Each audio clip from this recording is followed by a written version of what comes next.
வேலூர் அருகே வனப்பகுதியிலிருந்து சிறுத்தை வெளியே வந்த நிலையில் AI தொழில்நுட்பம் மூலம் சிறுத்தை மீண்டும் விரட்டியடிக்கப்பட்டிருக்கிறது. வனப்பகுதியில் சிறுத்தை நடமாட்டத்தை கண்டறிய AI தொழில்நுட்பம் மூலமாக வைக்கப்பட்ட கேமராவில் சிறுத்தை நடமாட்டம் பதிவான நிலையில் அதிலிருந்து ஒளி எழுப்பி சிறுத்தை மீண்டும் வனப்பகுதிக்கே விரட்டியடிக்கப்பட்டிருக்கக்கூடிய அண்மை தகவலை பார்த்துக் கொண்டிருக்கிறோம். விவரங்களை நம்முடைய செய்தியாளர் சிதம்பரம் வழங்க நாம் கேட்கலாம். சிதம்பரம், மேலும் விவரம். வணக்கம். வேலூர் மாவட்டம் கேவிக்குப்பம் அடுத்த துருவம் பகுதியில் கடந்த மாதம் சிறுத்தை தாக்கி பெண் பலியான சம்பவத்தை தொடர்ந்து கேவிக்குப்பம், வேளம்பட்டு உள்ளிட்ட வனப்பகுதி ஒட்டிய கிராமங்களில் அதிக அளவு சிறுத்தை நடமாட்டம் இருந்து வந்தது.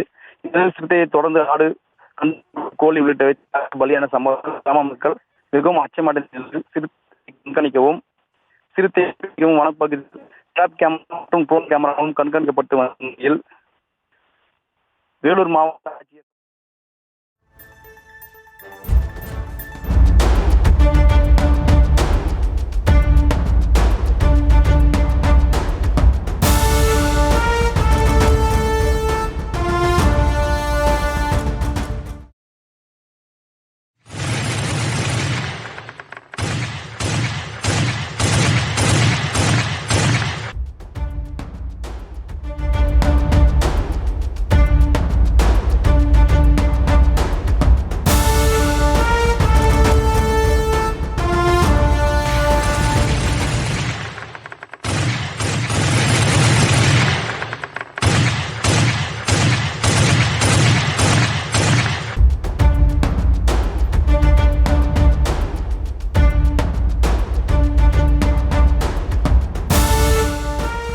வேலூர் மாவட்டம் குடியாத்தம் அருகே சிறுத்தை நடமாட்டம் கண்டறியப்பட்ட நிலையில் AI தொழில்நுட்பம் மூலமாக நடமாட்டம் கண்டறியப்பட்ட சிறுத்தை விரட்டி அடிக்கப்பட்டிருக்கிறது. விவரங்களை நம்முடைய செய்தியாளர் சிதம்பரம் வழங்க நாம் கேட்டும். விரிவான விவரங்களுக்கு நன்றி சிதம்பரம்.